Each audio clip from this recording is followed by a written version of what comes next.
जय श्री कृष्ण स्टूडेंट्स। હવે ગઈકાલથી આપણે જે દાખલા બાકી હતા ત્યાંથી આપણે આગળ શરૂ કરીશું, પણ એ પહેલાં આપણે ઈશ્વરનું નામ લઈ લઈશું.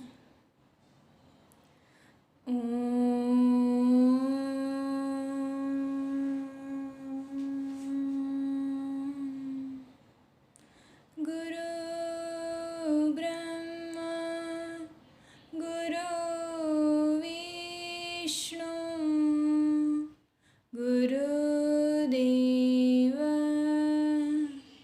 મહેશ્વર ગુરુ સાક્ષાત પરબ્રહ્મ તસ્મૈ શ્રી ગુરવે નમઃ. તસ્મૈ શ્રી ગુરવે નમઃ.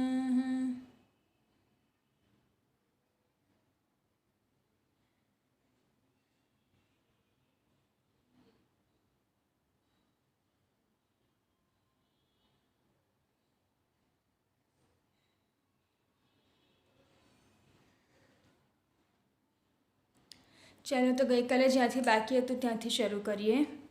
ગઈકાલે પ્રશ્ન 3થી બાકી હતું. રકમ છે ત્રણ ગણ ABC માટે A યુનિયન B બરાબર A યુનિયન C અને A છેદ B બરાબર A છેદ C તમને આપેલું હોય તો આપણે સાબિત કરવાનું છે કે B બરાબર C. તો સૌથી પહેલાં તો આપણે જોવું પડે કે આપણને શું આપેલું છે. તો પહેલી વસ્તુ આપણને આ આપેલી છે કે A યુનિયન B બરાબર A યુનિયન C. તો લખી દઈએ A યુનિયન B બરાબર A યુનિયન C. હવે આપણને આ જે ગણ આપેલા છે એમાં બંને બાજુ આપણે સૌથી પહેલાં જે B બરાબર C સાબિત કરવાનું છે ને, તો Cનો છેદગણ લઈ લઈએ બંને બાજુ. તો Cનો છેદગણ બંને બાજુ એટલે કે ડાબી અને જમણી બંને બાજુ લેતા તો અહીંયા આપણને મળશે A યુનિયન B છેદ C ઇક્વલ ટુ આની સાથે પણ છેદ C એટલે A યુનિયન C એની સાથે પણ Cનો છેદગણ. હવે વિભાજનના નિયમનો જુઓ આપણે અહીંયા ઉપયોગ કરી શકીએ. તો અહીંયા શું થશે? વિભાજનના નિયમ પ્રમાણે અહીંયા A યુનિયન B છેદ C બરાબર જુઓ A સાથે પહેલાં Cનો છેદગણ ને પછી યુનિયન કરીને B સાથે Cનો છેદગણ એટલે A છેદ C યુનિયનની નિશાની પછી થશે B છેદ C બરાબર. ધ્યાનથી જુઓ A યુનિયન C આપેલો છે. A યુનિયન Cનો છેદગણ તમે ફક્ત C સાથે લો તો શું તમને C ગણ પોતે અહીંયા મળી જશે બરાબર.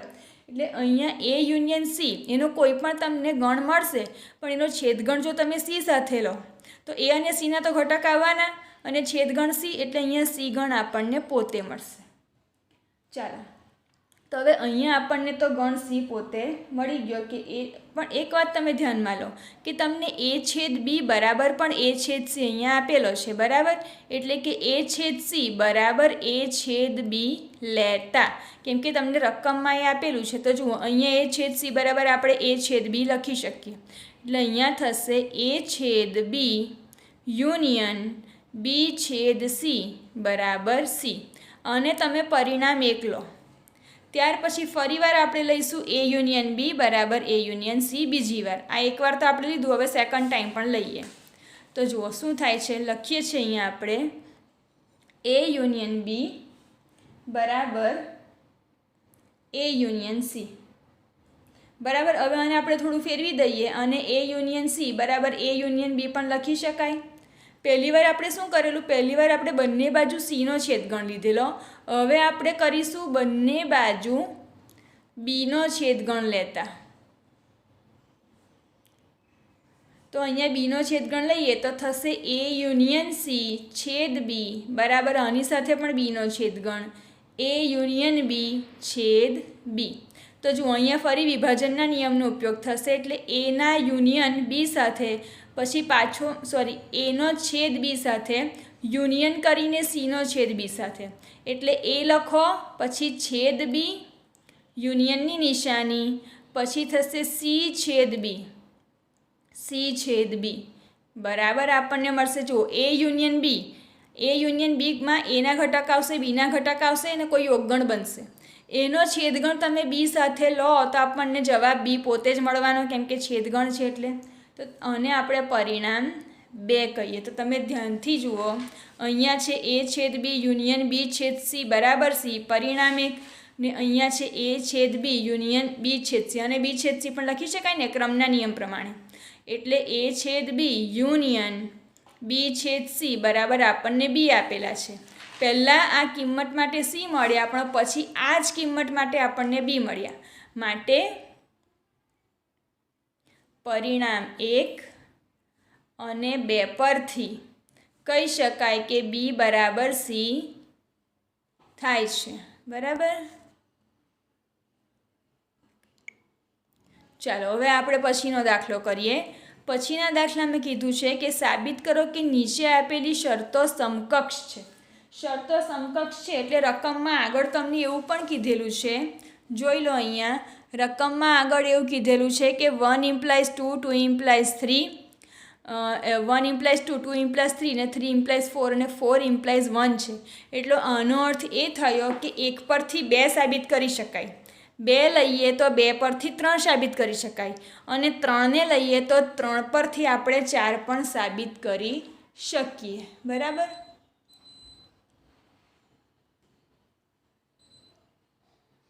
ચાલો તો હવે આગળ જોઈએ આપણે.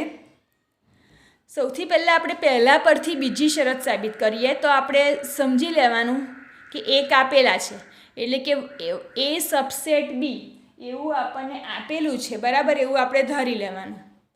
ધારો કે એ સબસેટ બી છે, તો એનો અર્થ એ થયો કે એ કોઈક એવો ગણ છે એક્સ, અને એ ધારો કે જે બીનો સબસેટ છે.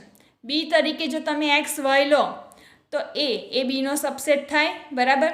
બીના તમે ઉપગણ લખો તો એક્સ વાય ફાઈ અને એક્સ વાય પોતે થાય, જ્યારે અહીંયા એના ઉપગણ થશે એક્સ અને ફાઈ. બરાબર. એટલે કે એ બીનો ઉપગણ થયો એવા આપણે આ 2 ગણ લીધા. તો એ સબસેટ બી આપેલ છે. એનો અર્થ એ થયો. પણ એક વાત છે કે જો તમે આ બેનો છેદગણ લો, આપણે આના પરથી એ માઇનસ બી બરાબર 5 સાબિત કરવાનું છે. બરાબર. 1 implies 2 સાબિત કરવાનું છે કે એ માઇનસ બી બરાબર 5. તો અહીંયા તમે એ માઇનસ બી કરો તો એ માઇનસ બીમાં એવા ઘટક આવશે કે જે એમાં હોય પણ બીમાં ના હોય. તો એવા ઘટક જો આપણે લેવા જઈએ તો એમાં તો ફક્ત એક્સ છે. હવે એક્સને પણ તમે દૂર કરી દો, આ દૂર કરી દીધો એક્સને, તો શું બાકી રહી ગયું? એમાં કશું જ બાકી નહીં રહ્યું. એટલે એ માઇનસ બી બરાબર થયો ખાલી ગણ ઓર 5. એટલે આ જે આપણે ઉદાહરણ લીધું એના પરથી જ કહી શકાય કે એ સબસેટ બી આપણે લઈએ તો એનો એક અર્થ એ પણ થાય છે કે એ માઇનસ બી બરાબર કોઈ એક એક્સ એવો છે કે જે એક્સ બિલોંગ્સ ટુ એ તો છે, પરંતુ એક્સ એવો પણ છે કે જે એક્સ કોઈ એક ગણ તમને એવો મળે કે એક્સ બિલોંગ્સ ટુ એ પણ x does not belongs to B. બરાબર. એટલે એ માઇનસ બી જે તમને આગે ગણ મળ્યો એમાં એક્સ જે છે એ એમાં છે, પણ એ માઇનસ બી જે ગણ મળ્યો એમાં એક્સ આવતો નથી. ધ્યાનથી જુઓ, એમાં એક્સ છે પણ જ્યારે તમે એ માઇનસ બી શોધો છો ત્યારે એમાં એક્સ આવતો નથી. એટલે એ માઇનસ બી બરાબર આ રીતે એને દર્શાવી શકાય. માટે એ માઇનસ બી ઇક્વલ ટુ આપણને 5 મળે છે. બરાબર. એક્સ બિલોંગ્સ ટુ એ, પણ એક્સ એ માઇનસ બીમાં આવતો નથી. માટે એ માઇનસ બી બરાબર 5. એટલે આના પરથી કહી શકાય કે 1 implies 2 થાય છે. એટલે કે એ સબસેટ બી હોય તો ઇમ્પ્લાઇઝ એ સબસેટ બી પરથી એવું કહી શકાય કે એ માઇનસ બી ઇક્વલ ટુ 5 થાય છે. ચાલો હવે આપણે સમજી લો કે તમને બીજી શરત આપેલી છે. બીજી શરત આપેલી છે કે એ માઇનસ બી બરાબર 5. એવા 2 ગણ લેવાના કે જેમાં એમાંથી તમે બીના ઘટકો બાદ કરો તો 5 આવી જાય. તો એવા ગણ તો આપણે ઉપર લીધેલા જ છે, એટલે અહીંયા લખી દઈએ કે એક્સ માઇનસ વાય. આવું કરીશું તો આપણને 5 મળશે.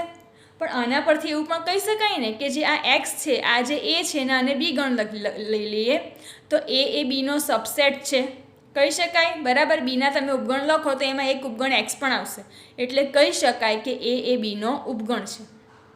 માટે એ સબસેટ બી થાય છે. હવે એ સબસેટ બી થતો હોય તો તમે ધ્યાનથી જુઓ, આ બેના જો તમે યોગ ગણ લો કે ભાઈ એ અને બીનો યોગ ગણ તમે લો તો એક્સ યુનિયન એક્સ વાય, આ રીતે તમે યોગ ગણ લો તો આપણને શું મળશે? એક્સ વાય પોતે. તો એક્સ વાય શું છે? એક્સ વાય તો ગણ બી છે. એટલે આના પરથી આપણે કહી શકીએ કે જો એ સબસેટ બી હોય તો એ યુનિયન બી બરાબર બી પોતે આપણને મળે છે. આ ઉદાહરણ પરથી આપણે એ કહી શકીએ છીએ. બરાબર, આ બધા ઉદાહરણ છે કે ભાઈ આપણે દરેક વસ્તુ સાબિત કરવા માટે આ ઉદાહરણ દર્શાવ્યા છે. તો આ ઉદાહરણ પરથી એ યુનિયન બી બરાબર બી થાય છે. એટલે આના પરથી કહી શકાય કે જો 2 તમને આપેલો હોય તો એના પરથી 3 સાબિત થાય છે, એટલે કે 2 ઇમ્પ્લાઇઝ 3 થાય છે. ચાલો હવે આપણે એવું ધારી લો કે તમને 3 આપેલા છે, તો લખી દો કે એ યુનિયન બી બરાબર બી આપેલ છે. બરાબર, અહીંયા પણ આપેલ છે. તો એ માઇનસ બી શું થાય છે? સાબિત થાય. એ માઇનસ બી બરાબર 5 આપેલ છે તો શું સાબિત થયું? એ યુનિયન બી બરાબર બી સાબિત થાય.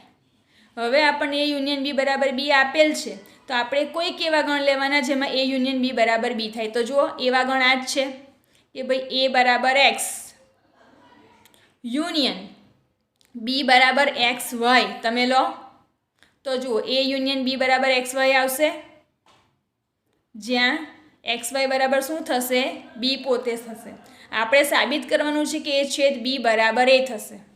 તો હવે તમે ધ્યાનથી જુઓ કે આ બે ગણ માટે એ સબસેટ એ યુનિયન બી બરાબર બી આપેલા હોય તો આના પરથી એવું તો કહી જ શકાય ને કે ગણ એમાં એક્સ છે અને ગણ બીમાં એક્સ વાય છે, તો એ જે છે એ સબસેટ બી છે, કહી શકાય એવું. જુઓ, એ બીનો ઉપગણ થશે. હવે એ બીનો ઉપગણ હોય તો જ્યારે તમે આ બેનો છેદગણ લો તો શું થાય? જે નાનો ગણ હોય એનો છેદ જો તમે મોટા ગણ સાથે લો તો જવાબ નાનો ગણ પોતે આવે. કોઈક નાના ગણનો છેદ ગણ તમે કોઈ મોટા ગણ સાથે લો તો જવાબ નાનો ગણ પોતે આવે. એટલે એ બરાબર નાનો ગણ એક્સ છે અને બીમાં બે ઘટક એક્સ વાય છે.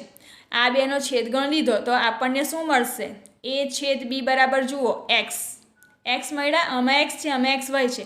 આ બંનેનો છેદ લો તો એક્સ ઘટક કોમન છે, એ એક્સ આવ્યો તો એક્સ તો શું છે? એક્સ પોતે ગણ એ છે. એક્સ એ પોતે ગણ એ છે એટલે એ છેદગણ બી બરાબર એ ઇન્ટરસેક્શન બી બરાબર એ આવ્યા. એટલે આના પરથી એ યુનિયન બી બરાબર બી હોય તો એ સબસેટ બી કહેવાય, અને એ સબસેટ બી સાબિત થતું હોય તો એ છેદ બી બરાબર એ કહી શકાય. એટલે કે જો 3 આપેલો હોય તો 4 સાબિત થાય છે એવું કહી શકાય. શેના પરથી? આ ઉદાહરણ પરથી.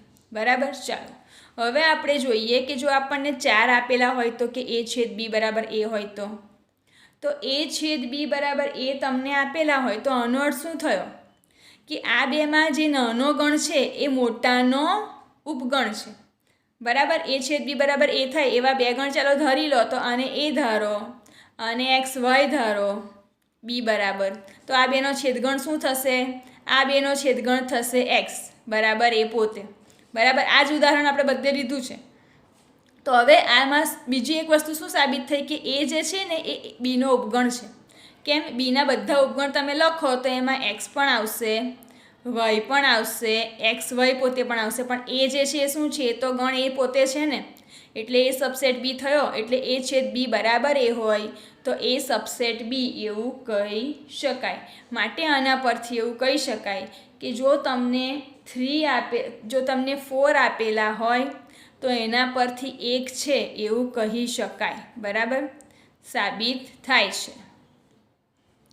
માટે 1 પરથી 2 બરાબર, આના પરથી શું કહી શકાય કે તમને જે 4 શરત આપેલી છે એમાં 1 પરથી બીજી શરત સાબિત થાય છે, બીજી પરથી ત્રીજી શરત સાબિત થાય છે, ત્રીજી પરથી ચોથી શરત સાબિત થાય છે અને ચોથી પરથી પહેલી શરત સાબિત થાય છે.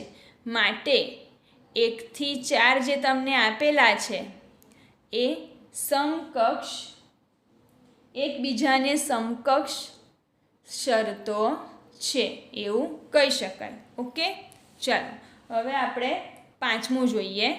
પાંચમામાં તમને કીધેલું છે કે સાબિત કરો કે એ સબસેટ બી હોય ને તો ગણ C minus B subset C minus A થાય. સમજી લો કે તમને કોઈ એક એક્સ એવો આપેલો છે કે જે બિલોંગ્સ ટુ તમને જે આ સી માઇનસ બી આપેલા છે એ સી માઇનસ બીમાં છે. બરાબર, x belongs to C minus B એવું થાય છે.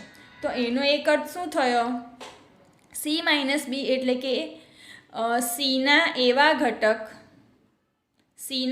ઘટક જે બીમાં ના હોય. તો x belongs to C minus B છે તો કહી શકાય કે અહીંયા એક્સ બિલોંગ્સ ટુ સી થાય, પરંતુ x does not belongs to B થાય. કેમ? સી માઇનસ બીનો અર્થ થયો સીના એવા ઘટક જે બીમાં ના હોય, એટલે એક્સ બિલોંગ્સ ટુ સી હોય તો x does not belongs to B હોય. આના પરથી શું કહી શકાય કે એક્સ બિલોંગ્સ ટુ સી હોય તો x does not belongs to A પણ હોય. કેમ? કેમ કે આપણને અહીંયા એ સબસેટ બી આપેલ છે, એટલે જો બીમાં કોઈ એલિમેન્ટ ના આપેલો હોય, બીમાં એક્સ ના હોય ને તો એમાં પણ એક્સ ના હોય. બરાબર, બીમાં એક્સ ના હોય તો એ જ ઘટક એમાં પણ ના હોય, એ સ્વાભાવિક છે. માટે અહીંયા કહી શકાય કે જો x belongs to C minus B માટે x belongs to C, x does not belongs to B લખી શકીએ. તો x belongs to C, x does not belongs to A માટે આપણે લખી શકીએ કે x belongs to C minus A. એટલે કે x belongs to C minus એમાં એક્સ એવો ઘટક છે, એક્સ એ સીનો એવો ઘટક છે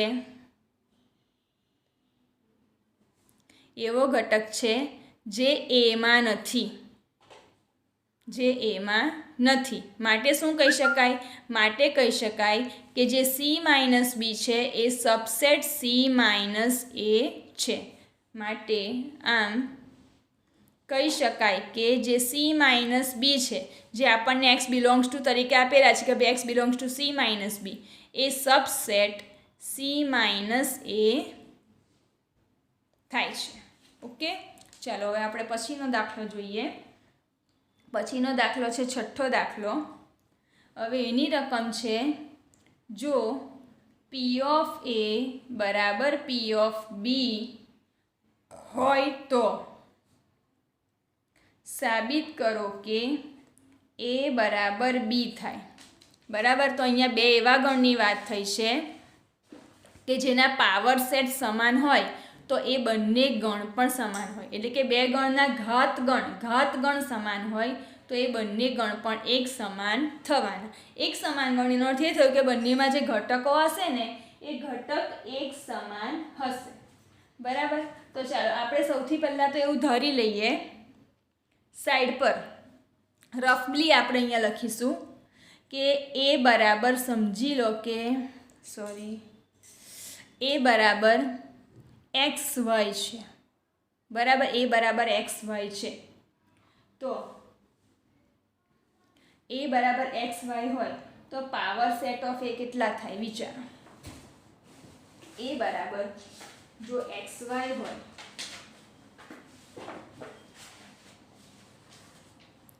તો પાવર સેટ ઓફ એ થાય એના બધા જ ઉપગણોનો ગણ. તો એના ઉપગણ કયા કયા થાય? એના ઉપગણ થાય ફાઈ, એક્સ, વાય અને ગણ એ પોતે. આ બધા એના ઉપગણ થયા. પણ એના ઉપગણોનો ગણ કોને કહેવાય? એ કહેવાય પાવર સેટ ઓફ એ. એટલે પાવર સેટ ઓફ એ બરાબર એના બધા જ ઉપગણોનો ગણ. આ રીતે લખી શકાય. બરાબર, એટલે આના પરથી એક વાત સાબિત થઈ કે દરેક ગણ એ પોતે પોતાનો ઉપગણ થાય. આ મેં તમને શીખવાડેલું છે. એટલે અહીંયા આપણે એવી રીતે શરૂઆત કરીએ કે એ સબસેટ એ, દરેક ગણ પોતે પોતાનો ઉપગણ થાય છે. માટે એવું કહી શકાય કે A belongs to power set of A. કહી શકાય. કેમ? જોઈ લો તમે ધ્યાનથી કે એ પાવર સેટ ઓફ એના જે પાવર સેટ ઓફ એમાં જેટલા પણ ગણ છે એમાં ગણ એ પોતે એક ઘટક તરીકે આવેલો છે, બરાબર. ગણ એ એક ઘટક તરીકે પાવર સેટ ઓફ એમાં છે, એટલે એ સબસેટ એ હોય, દરેક ગણ પોતે પોતાનો ઉપગણ હોય તો એનો જે ઘાતગણ છે એમાં એક ઘટક તરીકે આવેલો છે, બરાબર. એટલે અહીંયા A belongs to power set of A લખેલું છે. હવે તમે ધ્યાનથી જુઓ કે અહીંયા આપણને શું આપેલું છે, પીએ બરાબર પીબી આપેલ છે, બરાબર. પીએ બરાબર પીબી આપણને આપેલ છે, માટે એ બિલોંગ્સ ટુ પીબી પણ થાય. હવે એ બિલોંગ્સ ટુ પીબી થાય તો એનો અર્થ શું થયો, એ સબસેટ એ આપણે લીધો તો એના માટે આપણે એ બિલોંગ્સ ટુ પી ઓફ એ લીધો તો એ બિલોંગ્સ ટુ પીબી થયો. એનો અર્થ એ થયો કે એ સબસેટ બી થાય, બરાબર. એ સબસેટ એ માટે A belongs to power set of A, તો A belongs to power set of B થાય તો પછી આના પરથી એ સબસેટ એ, તો એના પરથી કહી શકાય કે ને એ સબસેટ બી થાય છે, માટે આ છે પરિણામ 1.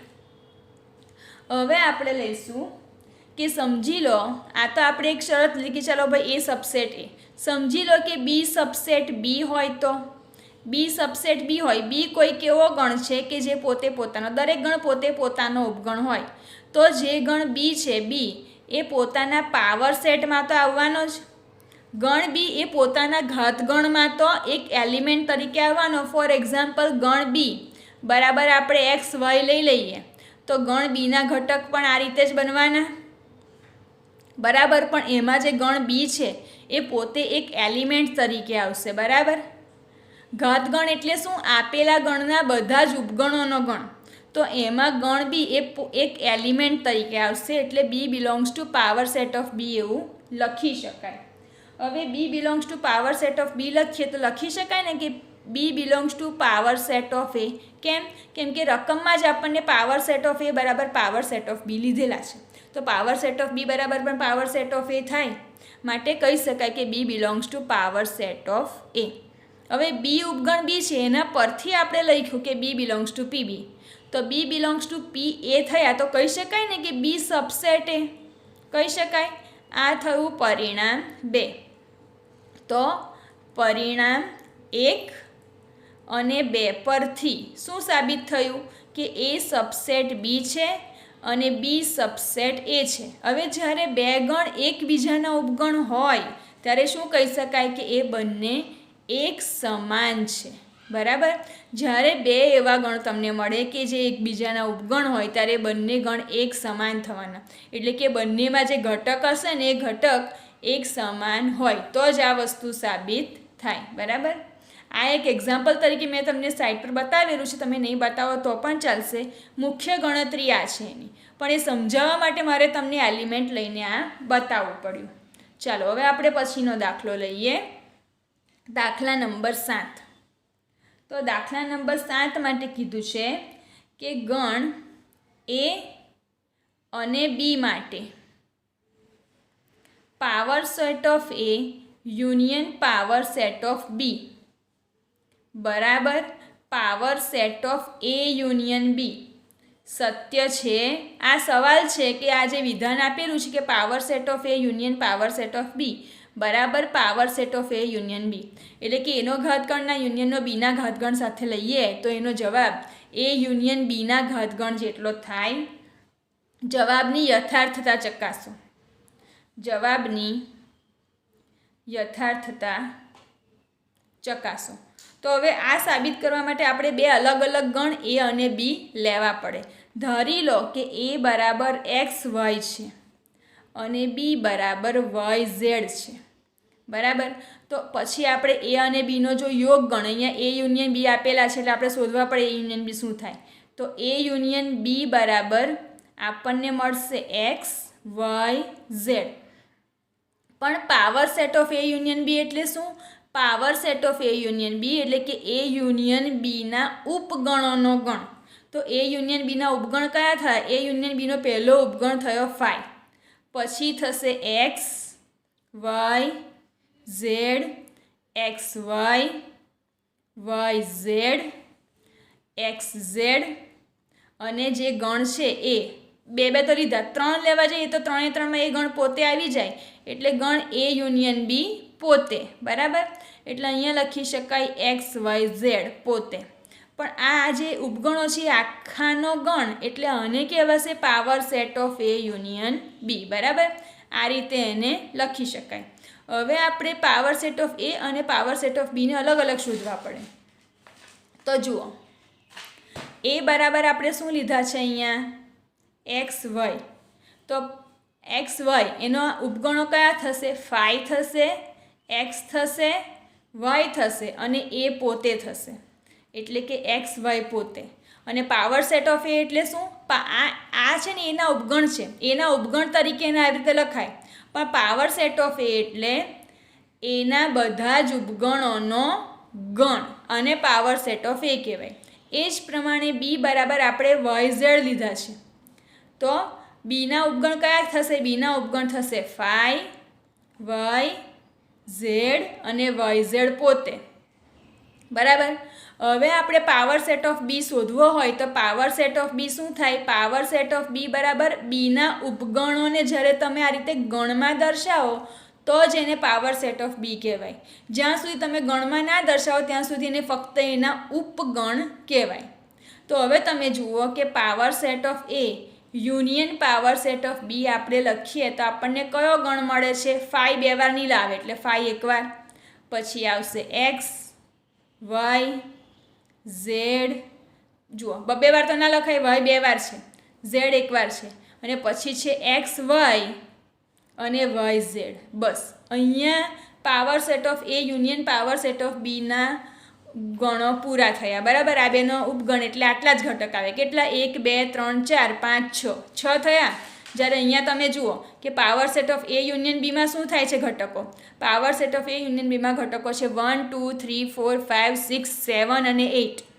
એક્સ વાય ઝેડ પોતે એ યુનિયન બી પોતે પણ અંદર આવે છે, જ્યારે અહીંયા તમને એક્સ વાય ઝેડ દેખાશે નહીં. માટે અહીંયા કહી શકાય કે power set of A union B not equal to power set of A union power set of B. અહીંયા આ રીતે નહીં કરવાનું, પાવર સેટ ઓફ બી આમ લખાય. માટે અને શેના પરથી આપણે લખ્યું? પરિણામ 1 અને પરિણામ 2 પરથી આપણે લખ્યું કે power set of A union B not equal to power set of A union power set of B. માટે આપેલ વિધાન સત્ય નથી, અથવા તેવું લખી શકાય કે આપેલ વિધાન અસત્ય છે. બાકીના દાખલા આપણે કાલે કરીશું.